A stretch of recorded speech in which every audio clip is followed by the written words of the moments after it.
around you today is the result of an idea born out of the unique climate of the Indian Institute of Management, Kozhikode. It seeks to prepare us for the future by drawing from a glorious past. It is a tribute to India's history and to this institution's vision to blend the old with the new to create something of enduring educational value.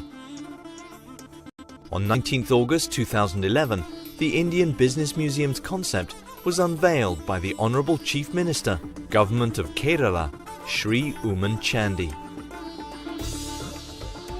The Indian Business History Museum will bridge two worlds, the past and the future. The Indian Business Museum will strive to provide unique learning experiences based on artifacts, stories and lives from Indian business traditions of ingenuity, resourcefulness and innovation. Our purpose is to inspire people to learn from those traditions, to help shape a better future.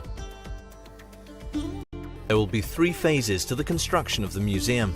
The first phase that we are in now will have the main museum up and running with structures, graphic content, murals, initial first cuts on touchscreens and an introductory video. The second phase will have the auditorium, the museum shop, audio spots, detailed touchscreens and videos for each section. The third phase will have the simulator, laser shows, the business portal. There are 13 sections which are the atrium, Malabar, ancient, medieval, colonial, pre-independence, post-independence, business sectors, individual contributors, public sector, the banking sector, India Incorporated and IIMK. The Malabar section gives us an introduction to how that region was an important part of early trade routes. The ancient period depicts India's early start on civilization, trade and business.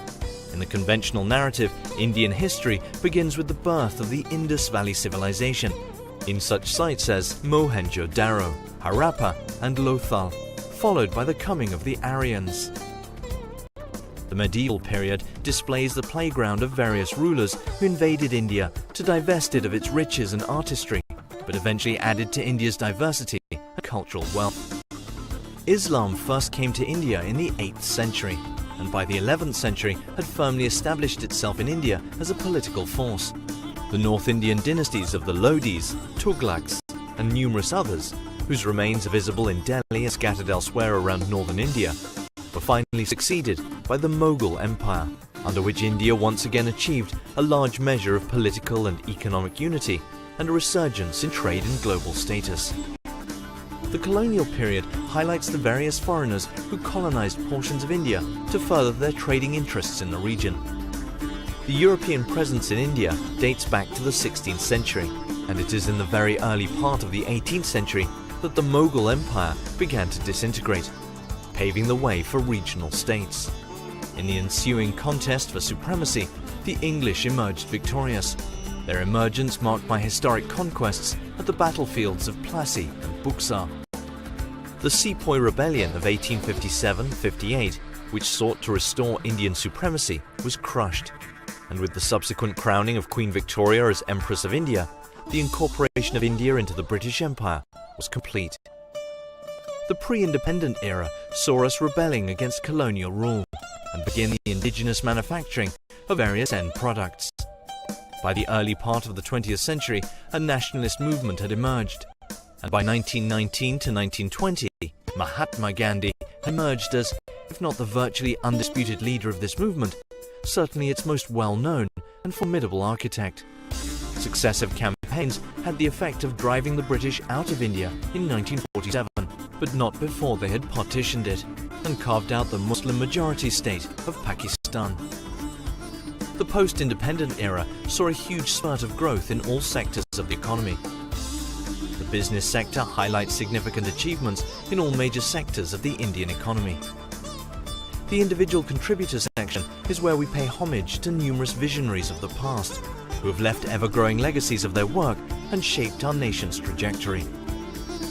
The public sector showcases the contribution made by temples of modern India, as they were referred to by our first Prime Minister, Pandit Jawaharlal Nehru, to the Indian economy. The banking sector gives us a history of Indian banking through the ages, all the way from its nascent beginnings.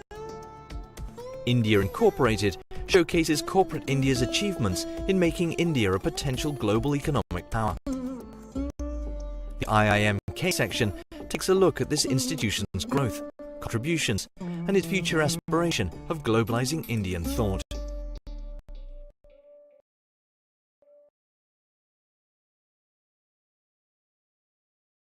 You are now section.